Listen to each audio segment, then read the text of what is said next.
फैसलाबाद में जराइम की वारदातों में इजाफे पर शहरियों में तशवीश। फैसलाबाद शहर में चोरी और डकैती की वारदातों में मुबैना इजाफे के बाद शहरियों में तशवीश पाई जा रही है। शहरियों ने पुलिस हुकाम से जराइम पेशा अनासर के खिलाफ मुअस्सर कार्रवाई का मुतालबा किया है। तफसीलात के मुताबिक थाना समनाबाद के इलाके बर्फ वाला चौक के करीब वाक़े अल यूसुफ सुपर स्टोर पर मुबैना डकैती की वारदात पेश आई। मुतासरा फरीक के मुताबिक 4 नामालूम मुसल्लह अफराद असलहे के जोर पर तकरीबन 4 लाख रुपए नकदी लूट कर फरार हो गए। इत्तला मिलने पर पुलिस मौके पर पहुंच गई और शवाहिद इकट्ठे करने के बाद वाक़े की तहकीकात शुरू कर दी। पुलिस हुकाम का कहना है कि मुख्तलिफ पहलुओं से तहकीकात जारी है और मुल्ज़िमान की तलाश के लिए इक़दाम किए जा रहे हैं। शहरियों ने CPO फैसलाबाद से मुतालबा किया है कि जराइम की रोकथाम और अवाम के जान और माल के तहफ़्फ़ुज़ के लिए मज़ीद मुअस्सर इक़दाम किए जाएं।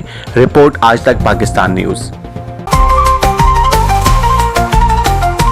आज तक पाकिस्तान न्यूज़, खबर सच के साथ।